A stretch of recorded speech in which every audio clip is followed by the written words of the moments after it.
आज आपण बनवूया हॉटेलसारखा मिरची फ्राय। त्यासाठी मी एक कांदा घेतला आहे,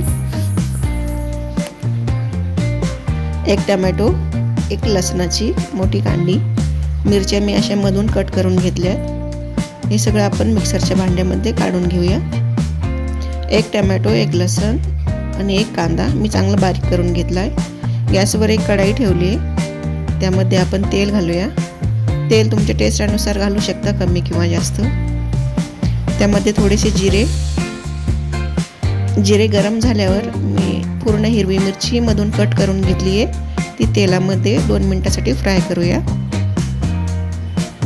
ही बघा, मिरची आपली चांगली फ्राय झाली आहे, ती एका प्लेटमध्ये काढून घेते।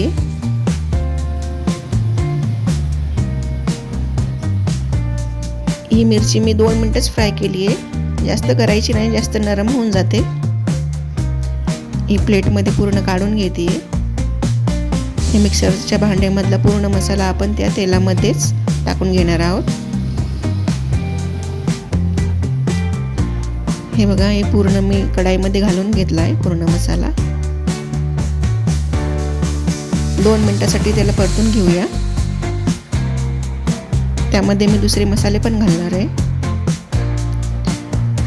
1 चमचा लाल मिर्च पावडर फक्त कलरसाठी घालतीये, जास्त तिखट नाही आहे ती। अर्धा चमचा हळदी पावडर, 1 चमचा गरम मसाला, याला चांगलं मिक्स करतीये।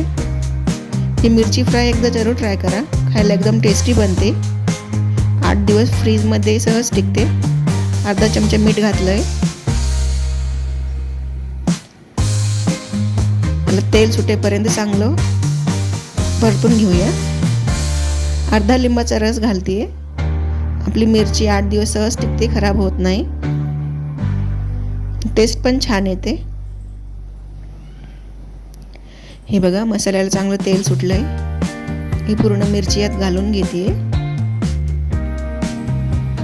यामध्ये मी थोडंच पाणी घालते, जास्त नाही, जास्त पातळ चांगली होत नाही। पोळी सोबत, भाकरी सोबत, तुम्ही कशासोबत पण खाऊ शकता। हे बघा, मी थोडंसं पाणी घालते, अर्धा ग्लास। त्याला 5 मिनिटांसाठी झाकून ठेवूया। आजचा व्हिडिओ कसा वाटला मला कमेंटमध्ये जरूर सांगा।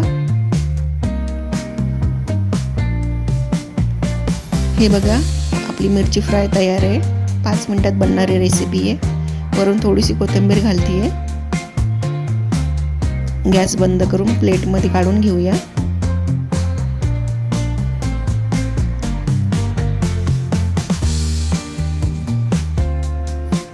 हे बघा, मिरची मी पूर्ण प्लेटमध्ये काढून घेतली आहे। Thank you.